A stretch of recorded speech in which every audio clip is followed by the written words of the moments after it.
తెలియజేస్తున్నాను. సెలవు. సార్, గౌరవ సభ్యులు పల్లా రాజేశ్వర రెడ్డి గారు చెప్పిన సమస్యలు, ఎందుకంటే మొన్నటి వరకు నేను అక్కడ పార్లమెంట్ సభ్యునిగా ఉన్నాం. చేర్యాల ఆర్డీఓ ఆఫీస్ కోసం 24 గంటలు దీక్షలు చేసినాం, అఖిలపక్షం చేసినాం, అందరినీ కలిసినాం. ఒక చీఫ్ సెక్రటరీ గారు, సీఎం గారు అపాయింట్మెంట్ చేయలేదు తప్ప అందరినీ కలిసినాం.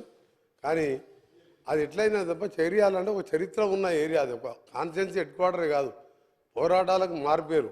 అలాంటి చేర్యాలని జనగామ అసెంబ్లీలో కలిపినప్పుడు దాన్ని ఇప్పుడే చెప్పింది, వారే చెప్పింది కాబట్టి నా నోటితో చెప్పేది, తప్పకుండా దీన్ని ఆదరాబాదరాగా చేసినాను.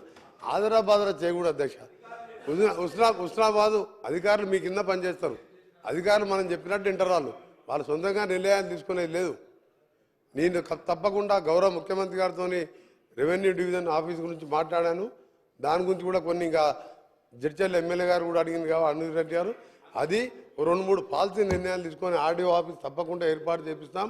ఇంకొక ముఖ్య విషయం చెప్పింది అధ్యక్ష, మనకి ఎట్లా వీళ్ళు కొట్లాటలు పెడతారంటే, తపాసుపల్లి రిజర్వాయర్ అధ్యక్ష, నీ ఎన్నిసార్లు పోయినా నాకే తెలియదు.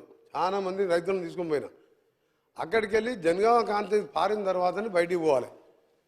గౌరవ మంత్రి గారు అప్పుడు హరీష్ రావు గారు ఇరిగేషన్ మినిస్టర్గా మొదటిసారి ఉన్నప్పుడు డెప్త్ అధ్యక్ష 30 ఫీట్లు లోపల తీసుకొని ఆ నీళ్ళని నేరుగా సిద్దిపేట తీసుకెళ్ళి జనగామ కాన్స్టిట్యూన్సీలో 1 ఎకరానికి నీళ్ళు ఇవ్వకుండా జనగామ కాన్స్టిట్యూన్సీ ప్రజలకు నేను చెప్పలేదంటే నేను పోయి చూసి వచ్చిన వీడియోస్ ఉన్నాయి. మిమ్మల్ని తప్పట్లేదు, మిమ్మల్ని తప్పు పట్టట్లేదు. మీరు మంచి కోరిక, తప్పకుండా దాన్ని వేరే రెక్టిఫై చేస్తానికి నేను ఆల్రెడీ ఆలోచన చేస్తున్నా. జనగామలో తపాసుపల్లిలో మీలో 40 చెరువుల విధంగా సీఎం గారితో డిస్కస్ చేసిన, హరీష్ రావు గారు తీసుకుపోయినా బాగుండాలి, సిద్దిపేట కూడా అని జనగామాలు కూడా బాగుండాలి అధ్యక్ష. తప్పకుండా దాని మీద కూడా చర్యలు తీసుకుంటున్నాం. అన్ని కూడా అప్పుడే చర్చించడం జరిగింది. గౌరవ సభ్యులు